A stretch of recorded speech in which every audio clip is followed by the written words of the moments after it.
guys, today we're doing Chapter 9, Section 8 for FST. So this is on factoring sums and differences of powers. So I know that we're doing this a little bit out of order, but I like to do this right after we learn X-game factoring, which I throw in before Section 3, because I think it's really important to think about factoring before you actually start thinking about what dividing polynomials actually means and things like that, and finding the roots of polynomials.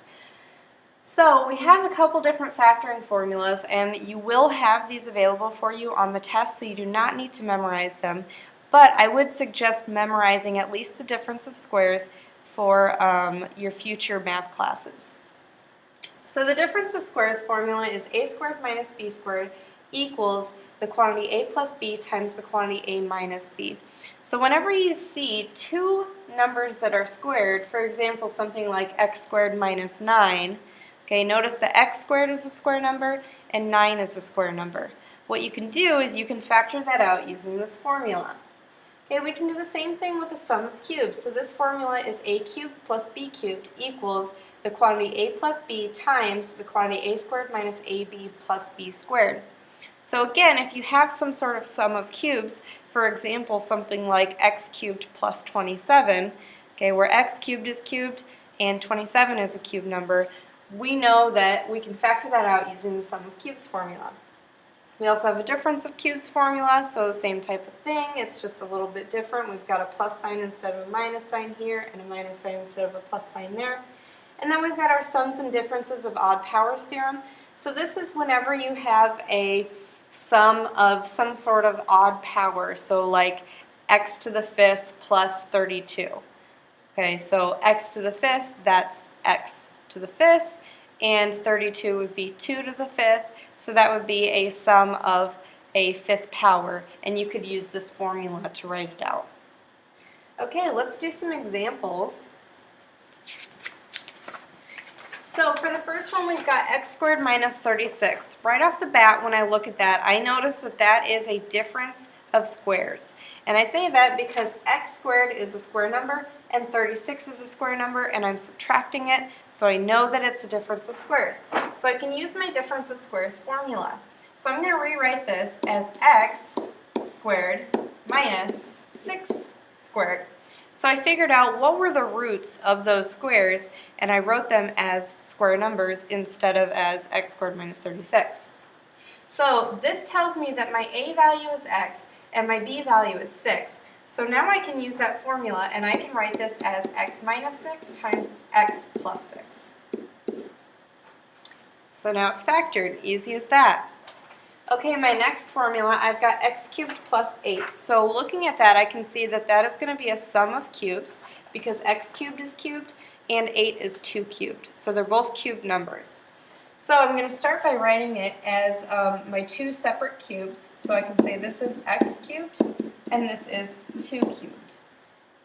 So now I can use that formula, and it's going to be x plus 2 times x squared minus 2x plus 4. Okay, so I literally just plugged this number in for a and this number in for b in that formula there, and I simplified. Okay, my next one, I've got x cubed minus 27. Looking at this one, I can see that this is a difference of cubes. So I'm going to start by writing it as x cubed minus 3 cubed. So now I can use my difference of cubes formula, and that's going to give me x minus 3 times x squared plus 3x plus 9. Okay? And since these are quadratics, we want to see if we can simplify them even more because they're not all the way factored down. Like this one is a product of two binomials, which is exactly what we want. And notice that they're both in the first power. So we want something that would be a product of, hopefully, things that are all in the first power if we can. So we'll go back and look and see if we can simplify those even more in a minute. But let's look at this one now. So I've got 16x cubed minus 54 And looking at that one, right off the bat, it doesn't look like it is any of our formulas. But what I notice is that 16 and 54, I can pull a 16, or not a 16, I can pull a 2 out of both of those. So when I pull a 2 out, I'm left with 8x cubed minus 27. Now, looking at that, I can see that that is going to be a difference of cubes. So my difference of cubes here, this is 2x cubed, and this is 3 cubed.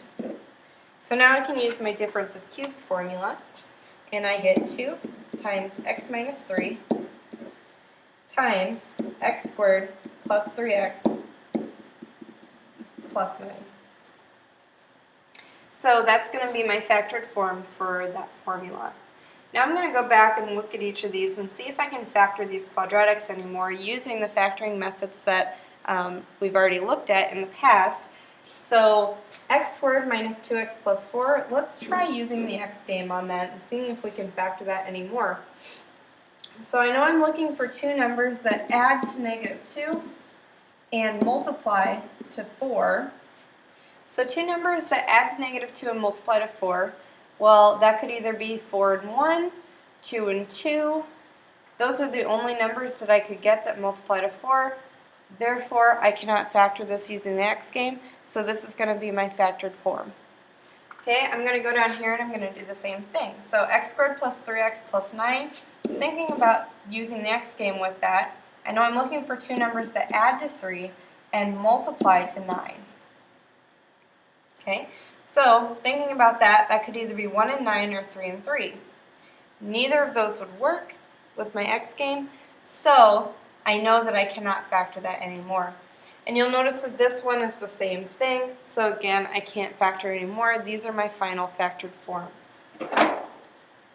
Okay, we also have grouping, and grouping is a method that you guys are already familiar with because of the x game, but we'll go over again just in case.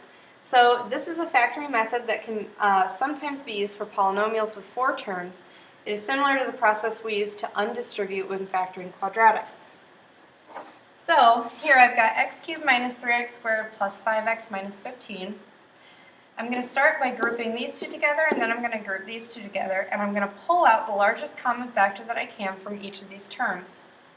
So x cubed minus 3x squared, the only thing that has in common is an x squared term.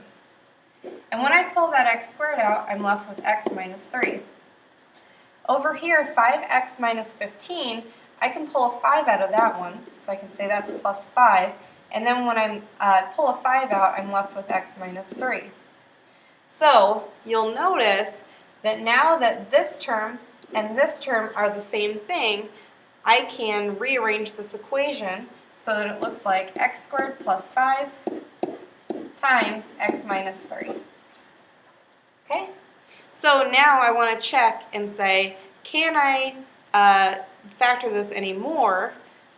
So looking at this thing here, x squared plus 5, that's not a sum of squares, and it's not a difference of squares. It looks like there's no formula I could use for that. I could try the x game, and in the x game I'd be adding to 0 and multiplying to 5, so there's nothing that I could do to factor that anymore. So this is going to be my final answer. Alright, over here I'm going to do the same thing, so I'm going to group these two together, and I'm going to group these two together, and I'm just going to change that to a plus sign so I know that my minus is over here. Okay, so from these two terms, I can pull out a 4x cubed.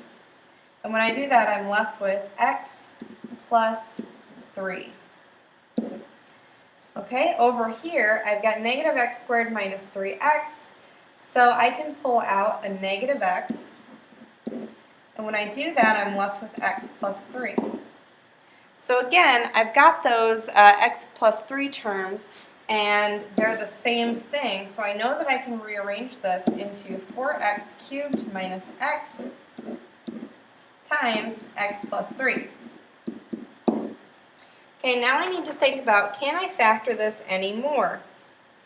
Well, looking at this term here, 4x cubed minus x, I can pull out another x term from that, so I'm going to do that. And when I pull out an x from here, I'm left with 4x squared minus 1. And then over here I've got x plus 3. So then I need to think about, can I factor this anymore? Well, looking at that, right off the bat, I noticed that that is going to be a difference of squares. So I actually can factor this more, and I can factor it using my difference of squares formula. So I'm going to rewrite this as 2x squared minus 1 squared. So this is my a value, this is my b value. Using my difference of squares formula, I get 2x minus 1, 2x plus 1, and then I've got the rest of my equation here. So this is going to be my final factored form of my equation. And that's everything for section 8.